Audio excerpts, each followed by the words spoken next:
All right, what is up with the hockey fans? Welcome back to episode 1 of Puck Talk. I'm Jennifer Kate. I am your host. This is the logo for the show, so get used to seeing that.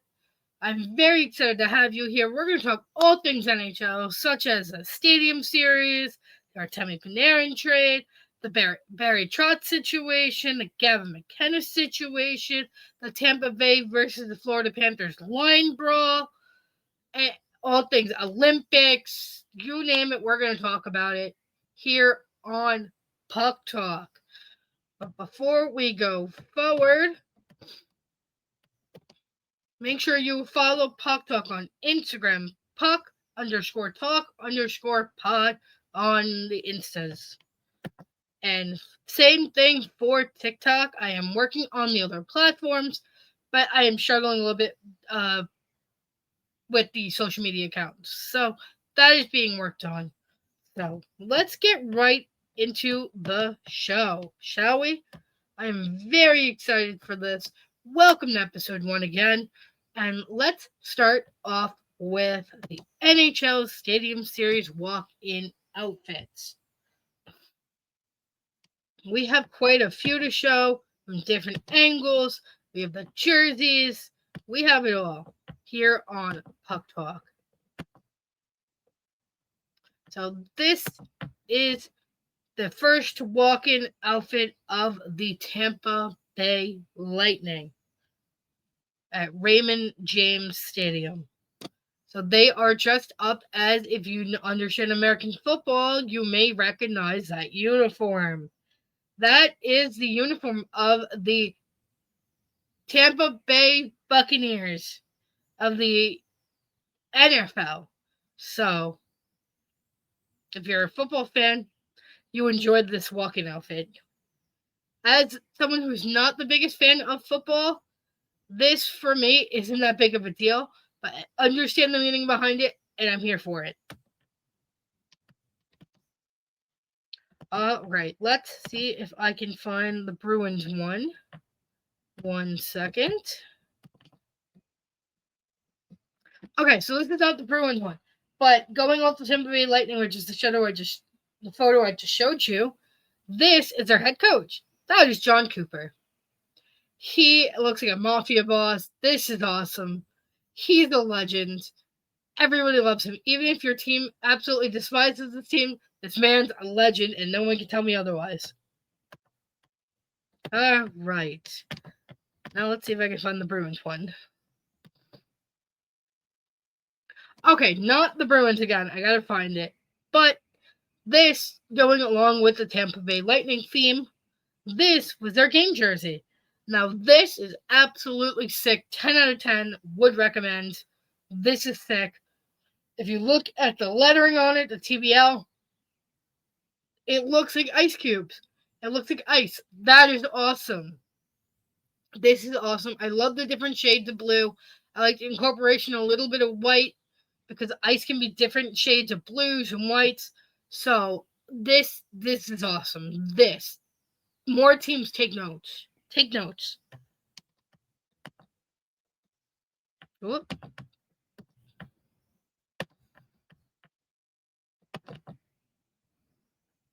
Okay, so here is the Boston Bruins. This is their walk-in outfits.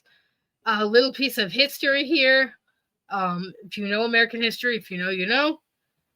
This is hilarious. I love this, but I do wish, since it was the Sarsaparilla Parade, which is the pirate parade down in Florida, that they would have done a pirate theme.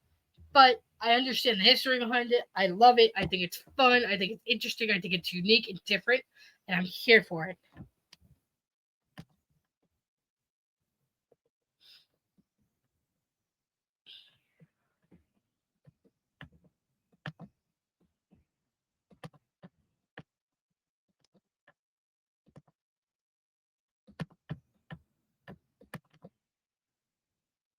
Okay, here is the Boston Bruins game time jersey.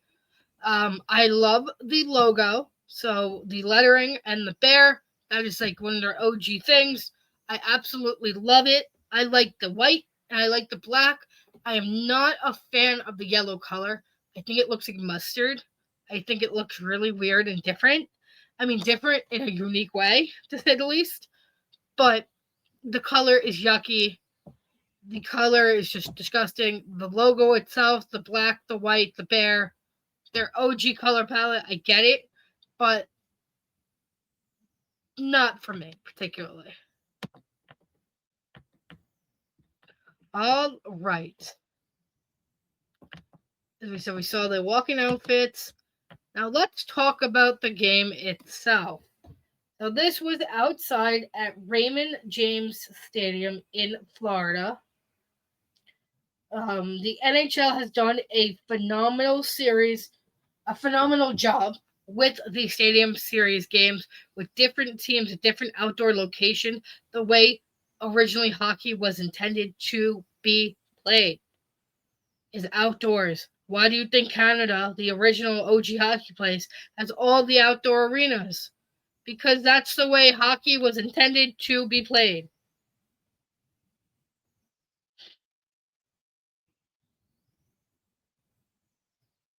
Now, a little sneak peek for the next NHL Stadium Series. Before we get into the breakdown of this game, it'll be played at AT&T Stadium in Arlington, Texas, with the Golden Knights playing the Dallas Stars on February 20th, 2027. I'm very excited for that game. I like these two teams. I think Dallas has always been a sneaky contender for the Cup. I think Vegas needs to get back in line where they were. They came into the league, they stormed in, they almost won the whole thing their first year. So I really am interested to see how this game plays out. But let's get back into the 2026 Stadium Series game, shall we?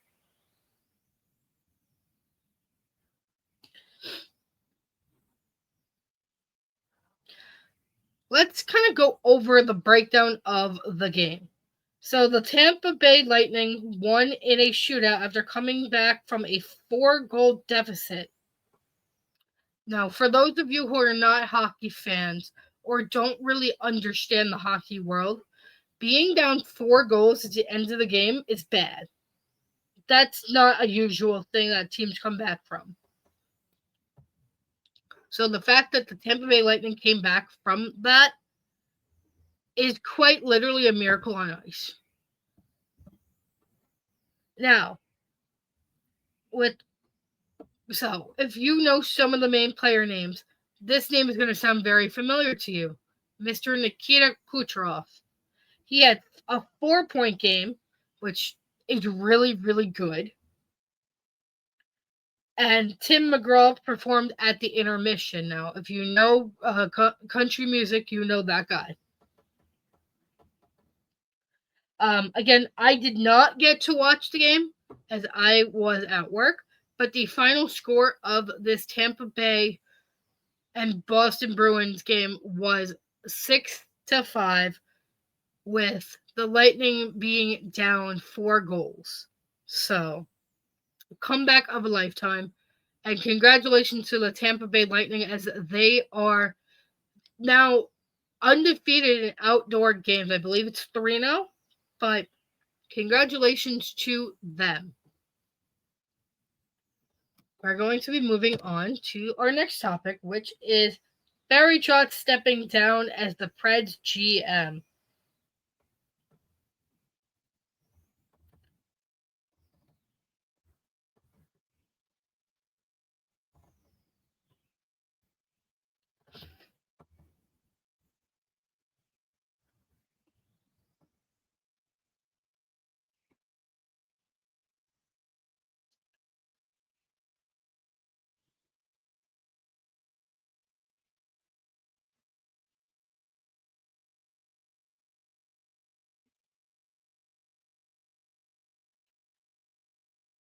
So on February 2nd, 2026, Barry Trotz announced his intention to retire as general manager of the Nashville Predators, but he will continue to serve as general manager until the organization identifies his successor. A comprehensive search for the Preds' new general manager will begin immediately with the goal of finding the best possible candidate for the role.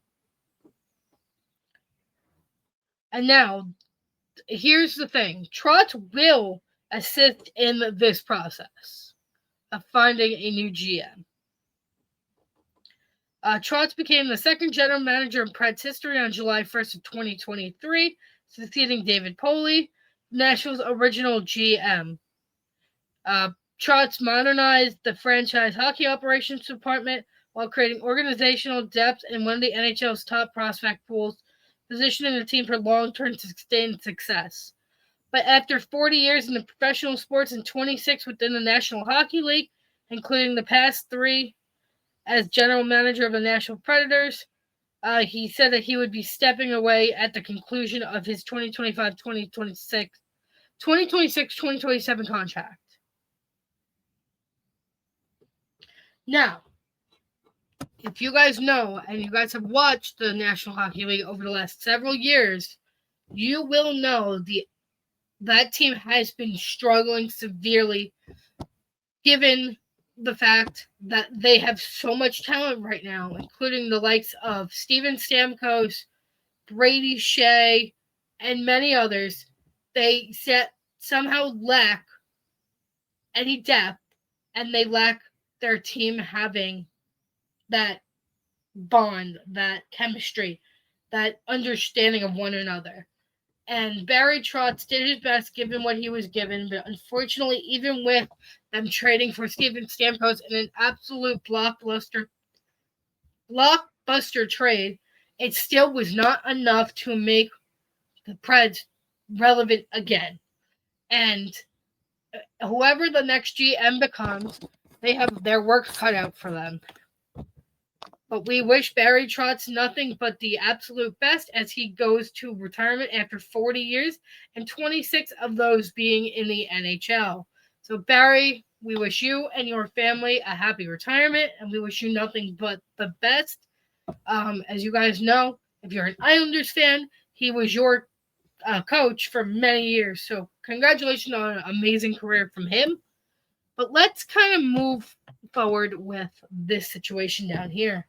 If you guys are a Ranger fan like myself, this trade was not a surprise, but the return was not what the Ranger fans were necessarily expecting.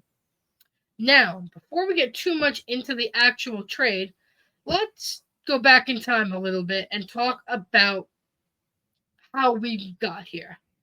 So, Artemi Panarin signed a contract with the New York Rangers for a 7-year deal worth around, I think it was like $70 million or something total, about 11.6 AAV per year, which was one of the best free agent signings the Rangers have had in their 100-year history. Now, Artemi Panarin, phenomenal player, almost point a game, but as his time with New York went on, he did not seem as willing to take a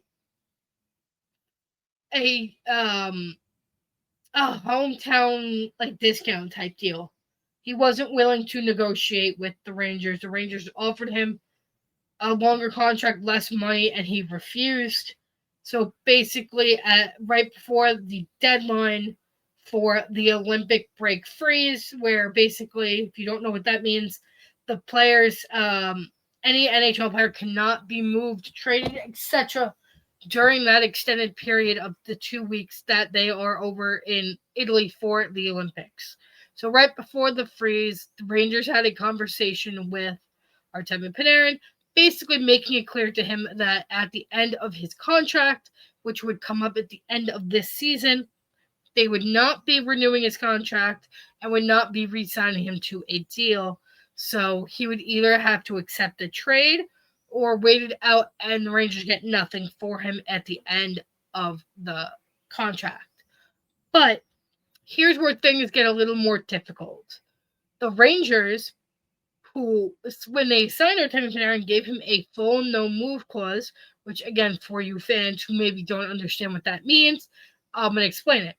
Basically, what that entails is he has the Rangers can't just up and trade him. They can't move him. They can't send him to Hartford. They can't do anything. He is stuck with the team for his entire contract unless they offer him a trade to a team he is willing to waive for. But that player, in this situation, Artemi Panarin, has final say in where he ends up. So the Rangers can't just pick a team. They have to ask him, hey, if we were to trade you, what team would you be willing to go play for? And that said player, in this case, again, Panarin, has the right to say, hey, these are the teams I'd go to and waive for. But in this particular situation, there was another messy step in the fact that Artemi wanted to go to a team that was willing to give him at the time, what was believed to be a long-term extension. Now, from what was originally said in the media, he wanted a 5-year extension with said team that he was going to wait for if and when that time came around. And now, from when the trade happened and the information we found out, that turned out not to be the case. Whether or not it was his age, an injury, we don't know. But he signed with the LA Kings, and did sign a 2-year, $11 million extension. So 2 years, $22 million total. We are unsure, at least I am unsure, of whether there was a signing bonus or any bonuses going into that extension. We don't have that information. But he did waive his full no-move clause. He did accept this trade. He said the Kings were the only team he wanted to go to regarding this situation. So the Rangers were pretty much handcuffed, and their return was subpar. They received a conditional third-round pick. Sorry, conditional third-round pick. And I believe what is being said, if they make it, so the Kings, if they make it to the playoffs, it goes to a second. But if they win a round, it goes to a first. So that is why it's a conditional third round, because it doesn't mean it'll stay. But here is a downside to that. If they don't make it to a first round and they get knocked out, it stays the third round. So the Rangers have that to deal with, along with retaining 50% of his contract till the end of the year, which is really not that bad.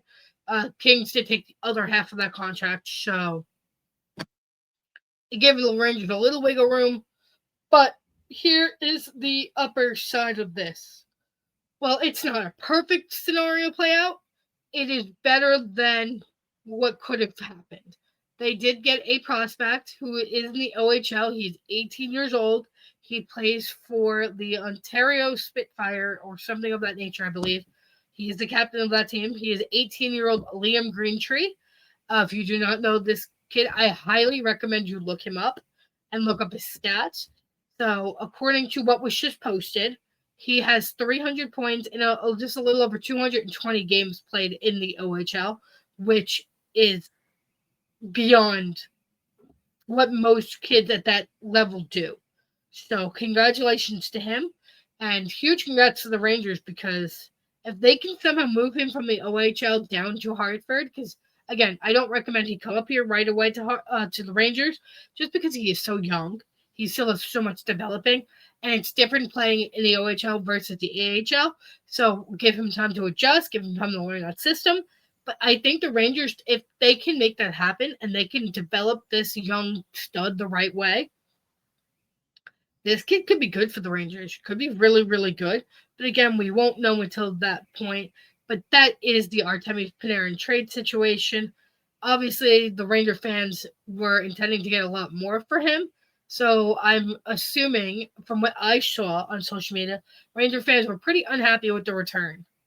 But at the end of the day, that's the price of doing business. So, that being said, let's move on to another Rangers semi-related situation, in the Gavin McKenna situation. Now, just to make things clear, because I've seen a lot of hullabaloo on social media and people saying he's a Rangers prospect, the answer to that is no. He is not a Rangers prospect as of yet. The Rangers do not have the first overall pick at the moment in the NHL draft, so therefore he cannot be an overall pick of the Rangers, as the Rangers do not have that overall pick.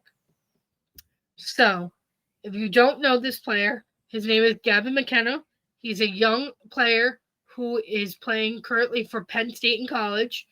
Um, there was a situation that played out over this past weekend, or I don't know, some weekend back a few weeks ago, and there were felony charges that were brought against him originally. But from the situation that I've I've heard and I've read about, he was at a bar near Penn State, his school, that a lot of students, alumni, etc., go to, and there was a person. Again, I don't know whether this person was a student, was just somebody in the area, was a former student, alumni. I don't have that information, so I cannot give that to you.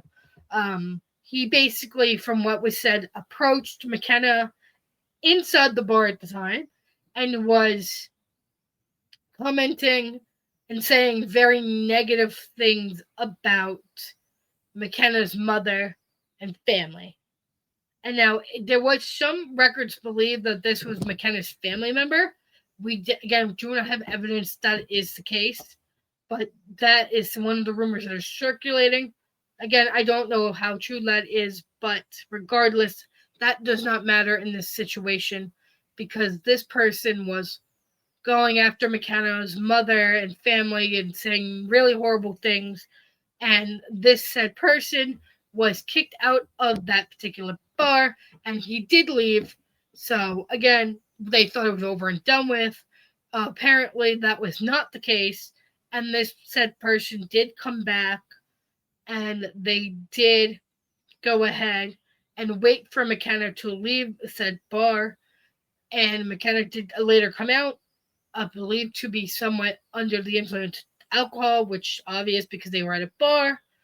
And there was an altercation between McKenna and said person.